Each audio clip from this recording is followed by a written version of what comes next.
Hello students, in this video we will read about the relationship between pressure and volume in an adiabatic process. ठीक है।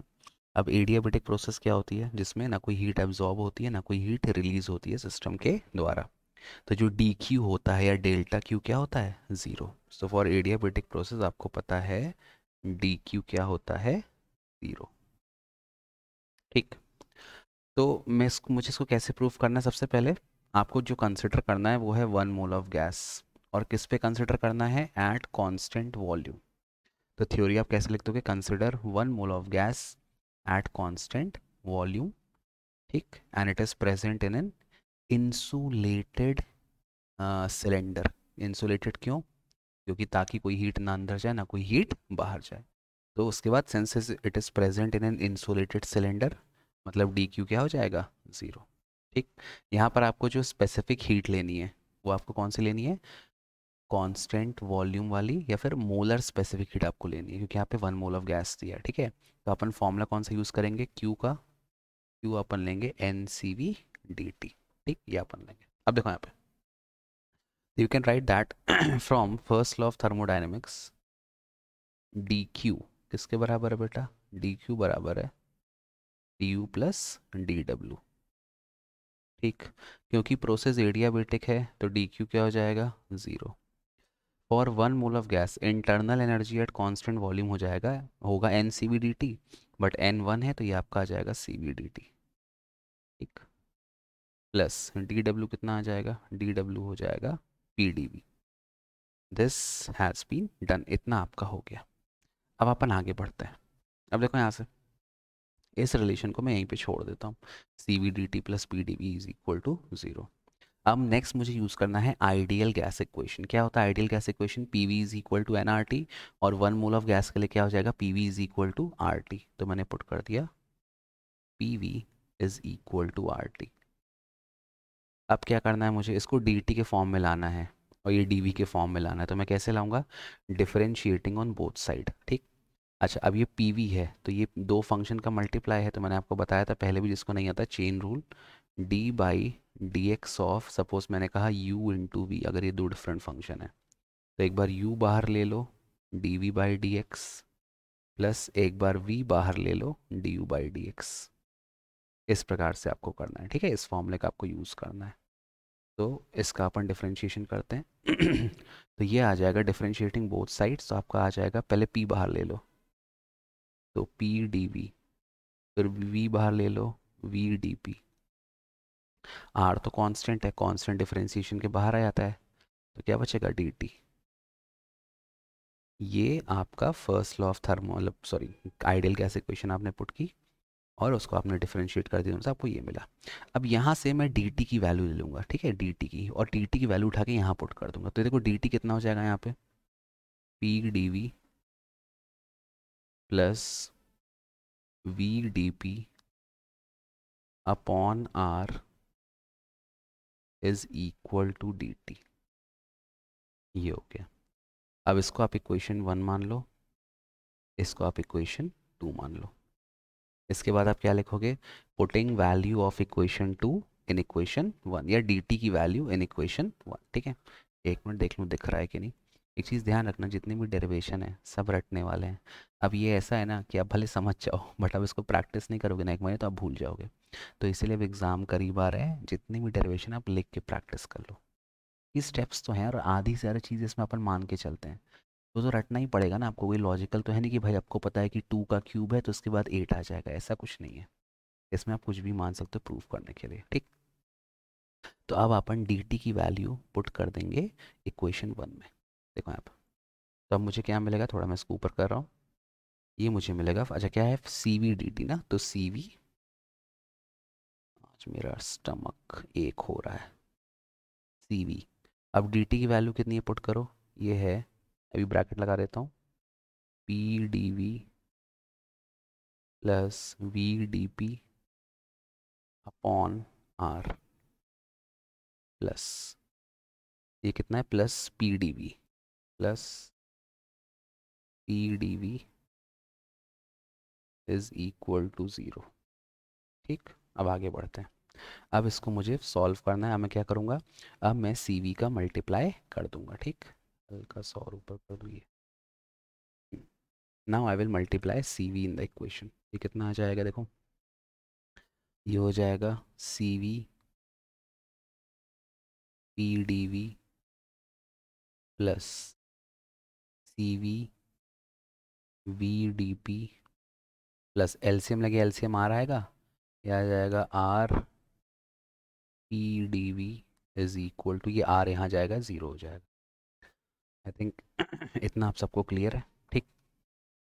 अच्छा, अब देखो मेरे को ना, मतलब एडियाबेटिक लाना है। एडियाबेटिक इक्वेशन होती है C P by C v, उसमें गामा आता है, p we gamma as a constant. तो मुझे गामा लाना है। गामा में सी पी और सी वी दोनों हैं। यहाँ पे सी वी यहाँ पे सी वी तो है बट सी पी नहीं है, सॉरी टंग ट्विस्टर हो गया। यहाँ पे सी वी तो है बट सी पी नहीं है।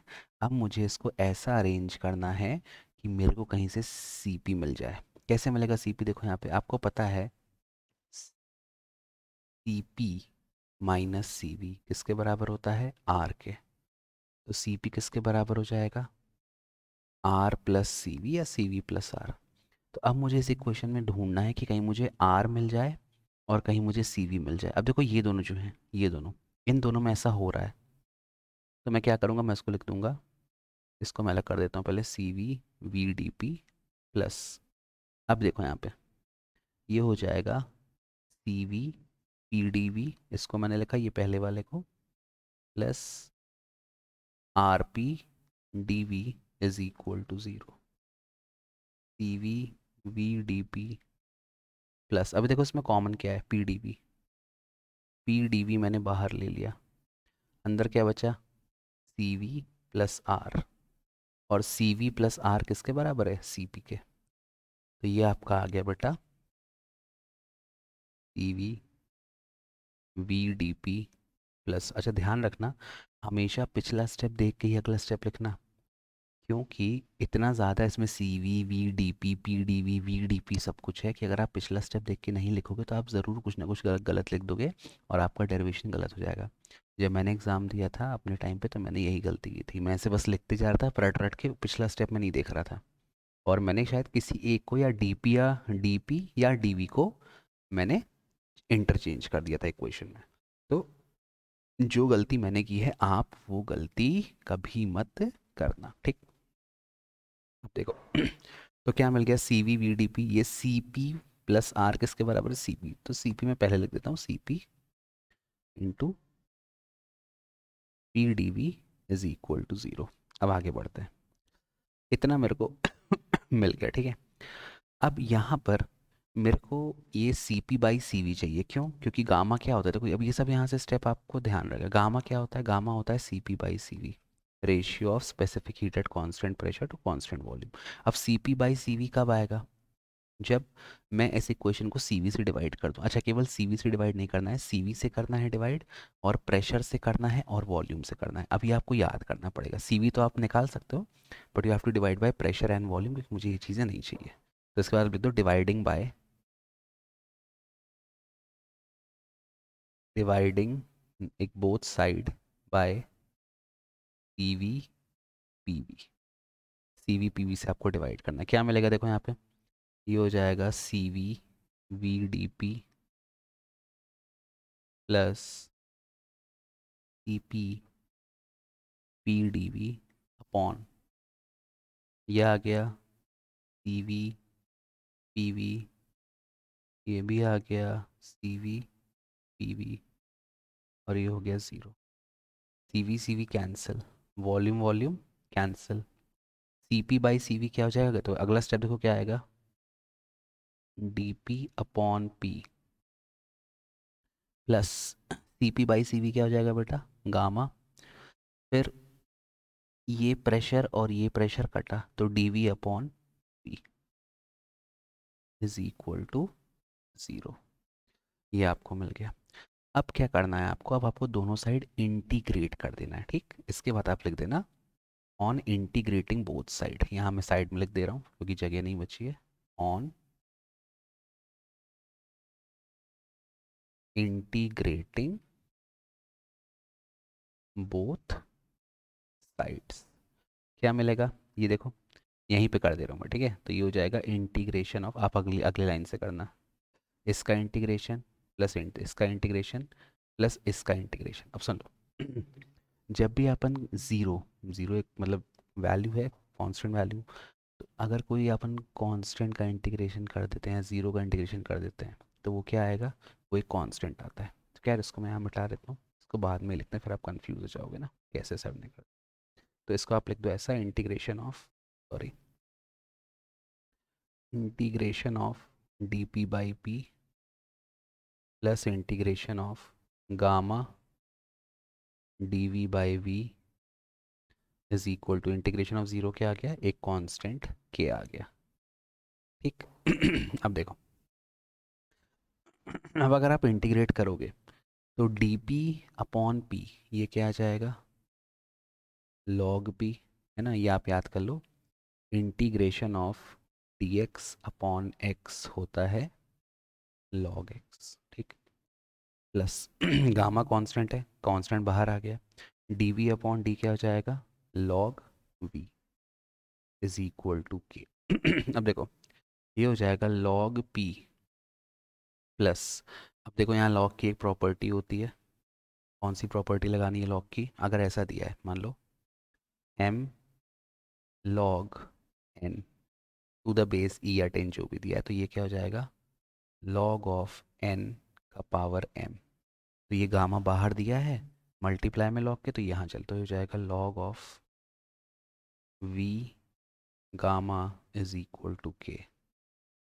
अब इसके बाद लॉग की आप तीसरी प्रॉपर्टी लगाओगे, लॉग की तीसरी प्रॉपर्टी क्या है, इसको मैं ठीक है नेक्स्ट पेज से करता हूँ, देखो कितना आ गया, log p plus v gamma, next page से करता हूँ, ठीक। तो ये आपको देखो कहाँ तक मिल गया बेटा, आपको मिल गया log p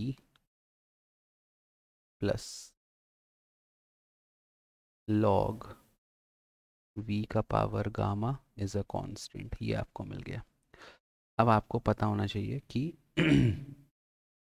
log a plus log b ये होता है log of a into b. तो ये कितना हो जाएगा, log of p into p gamma is a constant k। इतना आपको मिल गया, तो पी वी गामा तो आपको मिल गया। अब क्योंकि आपको पी वी गामा मिल गया, तो देखो अच्छा यहाँ पे बेस ई है, ठीक है, लॉग का, तो ये क्या हो जाएगा, अब जैसे मैं लॉग हटाऊंगा P we gamma is equal to मिल जाएगा ई का पावर के। अब कोई पूछेगा सर ये कैसे आ गया, है ना, लॉग की एक और प्रॉपर्टी होती है, अब जिसने शायद आई थिंक 11 सीबीएसई में लॉग नहीं है ना, देखो लॉग ऑफ सपोज एक्स दिया है टू द बेस ई, अगर ये वाई के बराबर है तो एक्स किसके बराबर आएगा, ई का पावर वाई। ये प्रॉपर्टी लग गई यहाँ पे। अब ई का पावर के, ई की वैल्यू कांस्टेंट होती है 2.5 समथिंग चलती आती है, के भी कांस्टेंट है, तो कांस्टेंट का पावर कांस्टेंट भी कांस्टेंट होगा, तो आपको फाइनली क्या मिल गया, P V gamma is a constant. ये आपको एडियाबेटिक इक्वेशन या रिलेशन मिल गया, ठीक। अब बेटा इसमें ये तो प्रेशर और वॉल्यूम का आ गया, अब मान लो किसी ने कह दिया कि प्रेशर और टेम्परेचर के बीच आप एडियाबेटिक रिलेशन निकालो, तब आप कैसे करोगे, ठीक। तो देखो अब नेक्स्ट अपन पढ़ते हैं, चलो मैं नेक्स्ट वीडियो में बता दूंगा। तो I hope this video was clear to you and is clear to you. Thank you for watching. बहुत रटने वाला है थोड़ा, आप ध्यान से करना तो आपसे बन जाएगा, ठीक है। चलो bye bye, keep loving keep supporting, bye.